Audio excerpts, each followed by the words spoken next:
welcome to Meghna Study Career. You can also follow me in Instagram. I have provided link in description box. Have a look.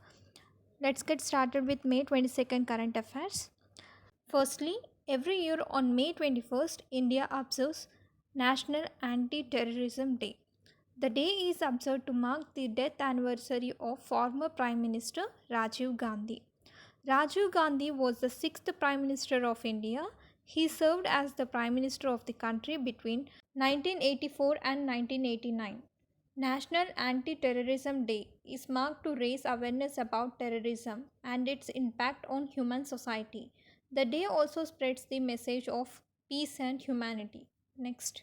The Ministry of Defence approved procurement of 26 defence items to boost Make in India initiative. This was done through the amendment of Public Procurement Order 2017.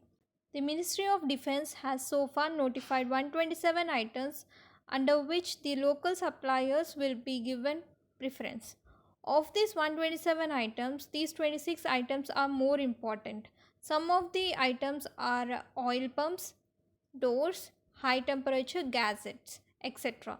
Public procurement order was issued in 2017 to promote Make in India campaign. It promotes production and manufacturing of goods and services to improve income and employment.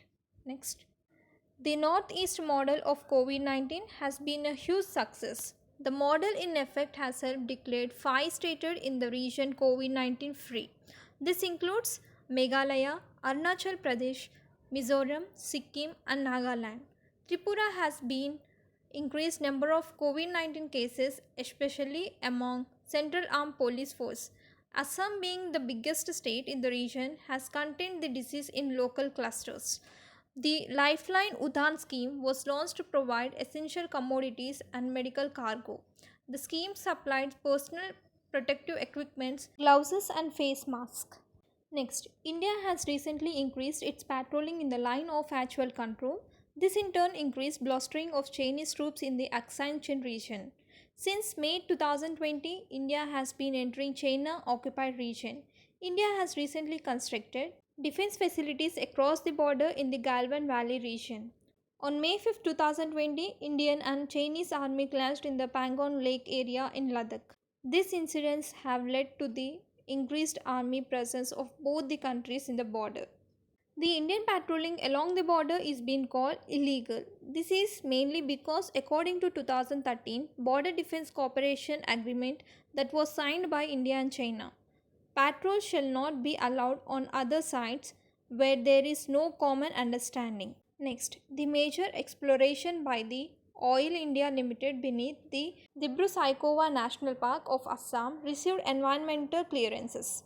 They were concerned that the project would affect the flora and fauna in the region. The park is the only region in India that supports feral horses. The Oil India Limited has received environmental clearances from Ministry of Environmental, Forest and Climate Change to extend drilling and testing of hydrocarbons. Next, every year on May 21st, the United Nations observes International Tea Day. The resolution to celebrate International Tea Day was adopted in 2019 by the United Nations Food and Agriculture Organization. The International Tea Day is being celebrated since 2005 in major tea producing countries of the world, namely Sri Lanka, India, Indonesia, Vietnam, Bangladesh, Nepal and many more. It aims to draw the attention of citizens, governments about the impact of global tea trade.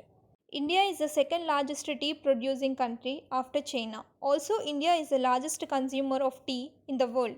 India consumes around 30% of global tea output. The International Tea Day is celebrated on the motto Harnessing Benefits for All from Field to Cup. Next, on May 21st, 2020, the 15th Finance Commission met to discuss health sector and facial consolidation in the country. The Finance Commission are constituted under Article 280 of Constitution of India. It is constituted by the President of India every 5th year. The 15th Finance Commission recommended that the vertical devolution to be reduced from 42% to 41%. Vertical devolution is the share of tax revenue that is shared by the center with the states. This Finance Commission had added demographic performance has new parameters in farming vertical devolution. The additional criteria of demography was included to adopt the population data from 2011 census. Next, on May 21st, 2020, the Defense Minister Rajnath Singh chaired the E-Conclave of Defense Micro, Small and Medium Enterprises. The E-Conclave was organized by Confederation of Indian Industry, Society of Indian Defense Manufacturers and Department of Defense Production. Around 800 defense micro, small and medium enterprises participated in the conclave that was held through video conferencing.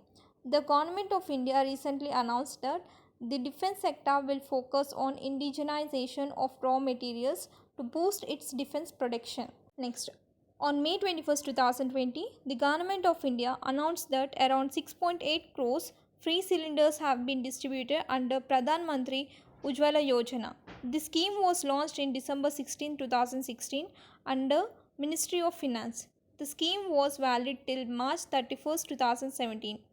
Under the scheme, Rs 1.7 lakh crores were allocated. The updated scheme was launched on March 21st, 2020. Under the scheme, free LPG cylinders are being provided by the Ministry of Petroleum and Natural Gas. This covers more than 8 crores beneficiaries of Pradhan Mantri Ujjwala Yojana. The beneficiaries are provided with the funds through direct benefit transfer. Next, on May 21st, 2020, the Textiles Committee operating under Ministry of Textiles has launched testing equipment for personal protection equipment. The committee will now test the personal protection equipment in the country.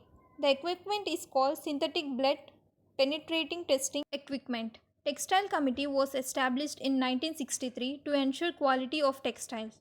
The committee tests the machineries both for usage within India and export purpose as well. It also provides inspection besides its main objective of quality of textiles.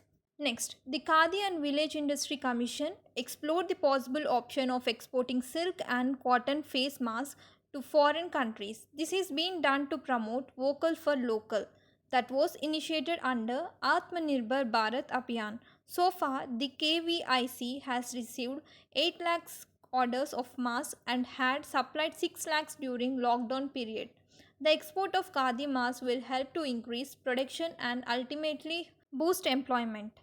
As the masks are cost effective, breathable, reusable, washable and biodegradable, their demands are increasing globally. That's all for today's current affairs. Hope you guys like it. Please do like, share, subscribe and press the bell icon for more latest job updates and current affairs. Jai Hind.